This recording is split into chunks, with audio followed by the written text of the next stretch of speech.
Come on, Judge. It was just a prank. If those people are still homeless, that's their problem, not mine. The courtroom went silent because in that moment, the cameras captured more than just a disrespectful teenager. It captured the beginning of a collapse, the collapse of arrogance, privilege, and a lie that had shaped a boy's entire life. 16-year-old Tyler Chen sat in Judge Judy's courtroom with a smirk on his face while the charges were read aloud. Felony vandalism, destruction of property, and hate crimes against a protected group. But this wasn't a simple vandalism case. Tyler had live-streamed himself breaking into a homeless shelter with his friends, destroying donated supplies, mocking the people who depended on that shelter, and laughing while thousands of followers watched online. To him, it was entertainment. To the shelter workers, it was devastation. And to Judge Judy, it was something far more serious. What Tyler didn't know was that the shelter he destroyed was not just another building. It was connected to his own family in a way he never imagined. And before the hearing ended, his father would reveal a secret so painful, so deeply hidden, that it would change Tyler's life forever. Tyler Chen had grown up with everything most people only dream of. His father, Marcus Chen, was a wealthy real estate developer in Connecticut. Tyler lived in a mansion, wore expensive clothes, drove a luxury car, and moved through life believing money could fix anything. In Tyler's mind, the world was simple. There were winners, and there were losers. His father was a winner. Homeless people, in Tyler's eyes, were losers. He believed poverty came from laziness. He believed people who struggled simply didn't work hard enough. He believed asking for help was weakness. And because his father had told him a polished version of his success story, Tyler thought he understood the world, but he didn't. On a cold Friday night in October, Tyler and three rich friends broke into Riverside Community Shelter in Providence, Rhode Island. Security cameras recorded everything. Tyler streamed the entire act live.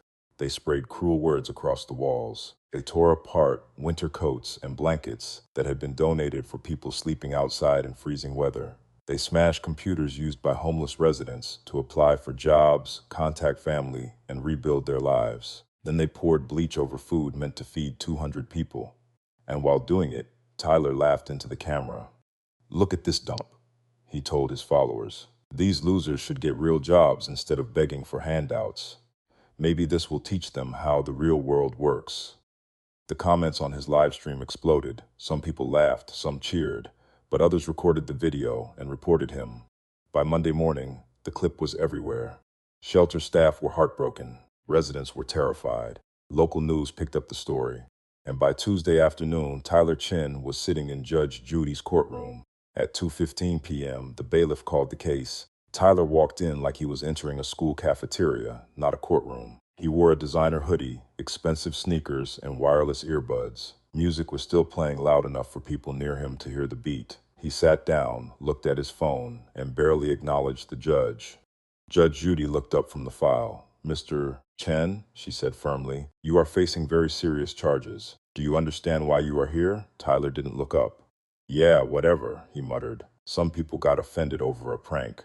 Just tell me the fine so my dad can pay it and I can leave." A wave of discomfort moved through the courtroom. Judge Judy's eyes narrowed.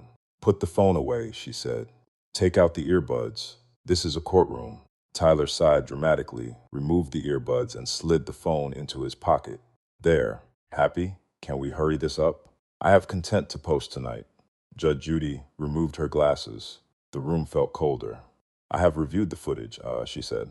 "I watched you laugh while destroying food for hungry people. I saw you ruin coats meant for people facing winter. I saw you smash computers people needed for job applications. I heard you call them losers. Is that what happened?" Tyler leaned back. "Basically, yeah. But you're making it sound way more serious than it was. Nobody died. It was just stuff." Judge Judy leaned forward. "Just stuff?" Tyler shrugged. "Yeah, stuff can be replaced. Honestly, those people need motivation. My dad came to America with nothing and built an empire. If he can do it, anyone can. Homeless people just make excuses." The courtroom fell completely silent. Judge Judy stared at him. "So you believe homeless people deserve to be mocked?" "I believe in personal responsibility," Tyler said, almost proudly. "Winners don't complain, losers do, and who taught you that?" "My dad," Tyler replied. "He's self-made. He started with nothing and became rich because he refused to be weak." Judge Judy studied him for a long moment. What exactly do you know about your father's story? Tyler's face changed. For the first time, he seemed interested. He came from China in 1995 with almost nothing. He worked hard, saved money, bought property, and built a business. He never asked for handouts. That's why I respect him. Judge Judy glanced toward the back of the courtroom. Is your father here today? Tyler turned around casually. In the last row sat Marcus Chen. He wore a dark suit. His hands were folded. His face was heavy with shame and sadness. Tyler smiled and waved. Yeah, he's here, probably making sure this doesn't get blown out of proportion. Judge Judy's voice cut through the room. Your father contacted my office 3 days ago. He asked to attend this hearing because he said there was something you needed to know, something he should have told you years ago. Tyler's smile faded. What are you talking about? Judge Judy opened another folder. Mr. Chen, do you know the history of the Riverside Community Shelter? Tyler frowned. It's just a homeless shelter. No, Judge Judy said quietly. It is not just a homeless shelter. It was built in 2003 by your father, Marcus Chen. Tyler froze. Judge Judy continued. He didn't simply donate money. He designed it. He supervised construction. He helped choose the staff. He has visited that shelter regularly for over 20 years. The building you called a dump is one of the most important things your father has ever done. Tyler slowly turned back toward his father. Marcus did not look up. Tyler's voice cracked. Dad, is that true? Marcus stood. Every eye in the courtroom turned toward him. Your Honor, Marcus said softly. May I speak to my son? Judge Judy nodded. It's time. Marcus walked down the aisle slowly. Tyler watched him, confused and afraid. When Marcus reached the front, he looked at his son with tears in his eyes. Tyler, he said, everything Judge Judy said is true. I built that shelter, but I never told you why. Tyler shook his head. You said you came here and worked hard. You said you made it on your own. Marcus took a deep breath. I told you part of the truth, not all of it.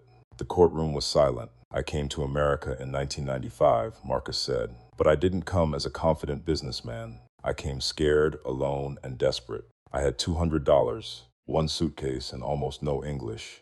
Within weeks, the money was gone. He paused. For 3 years, Tyler, I was homeless. The words hit the room like thunder. Tyler's face went pale. Marcus continued. I slept in subway stations. I searched trash cans for food. I stood in soup kitchen lines. I wore donated clothes that didn't fit. I was beaten because people thought I was weak. I was one of the people you laughed at. Tyler's hands began to shake. No, he whispered. You would have told me. Marcus wiped his eyes. I didn't tell you because I was ashamed. When you were born, I wanted you to see me as strong. I wanted you to admire me. So I told you about the success and hid the suffering. I told you about the empire and hid the sidewalks. I told you about discipline and hid the times I begged for help. His voice broke. And by hiding that truth, I taught you to hate the very people who saved my life. Tyler began crying. Judge Judy spoke gently. Mr. Chen, tell him about Riverside. Marcus nodded. In 1996, a social worker named Mrs. Rodriguez found me when I was sick, hungry, and almost hopeless. She brought me to Riverside. That shelter gave me food, clothes, and a bed. But more than that, it gave me dignity. He looked directly at Tyler. They helped me learn English. They helped me find work. They treated me like a person when I felt invisible. That shelter was the reason I survived long enough to become the man you know. Tyler covered his face. Dad, I didn't know. Marcus's voice became firmer. No, you didn't, and that is my failure. But your cruelty is still yours. You didn't know my story, but you knew those people were human. You knew they were hungry. You knew they were cold. You chose to laugh. Tyler sobbed harder. I'm sorry. I'm so sorry. Marcus turned to Judge Judy.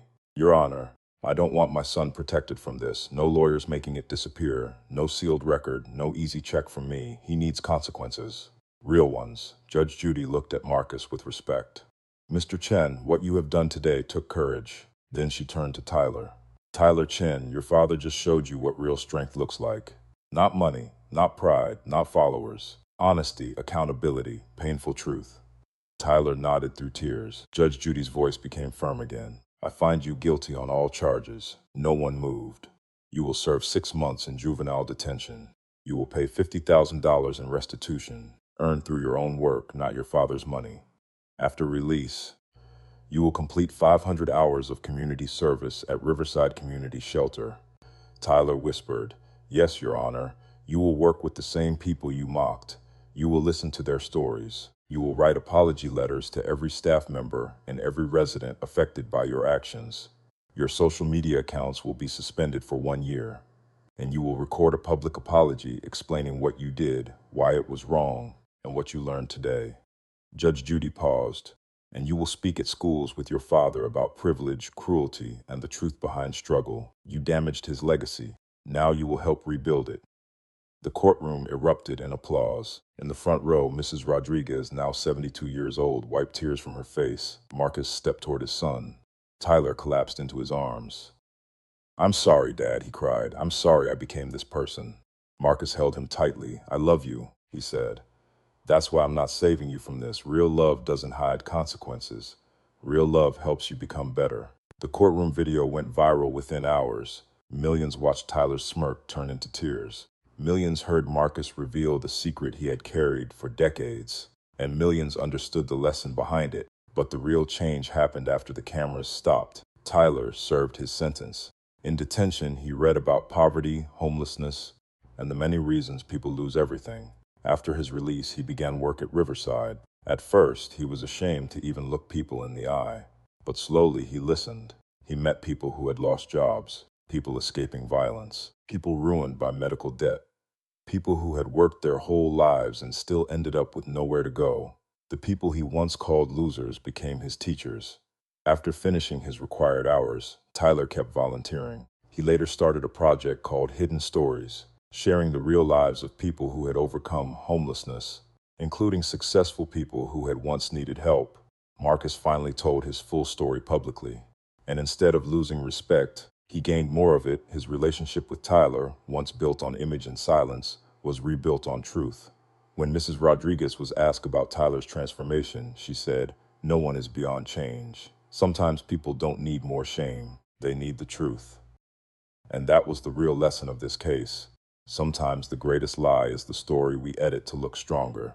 Sometimes accountability is the only thing that can save a person from becoming worse. And sometimes the most powerful gift a father can give his son is not money, protection, or privilege. It is the truth, because Tyler Chen entered that courtroom laughing at homelessness, but he left understanding that the man he admired most had once survived it.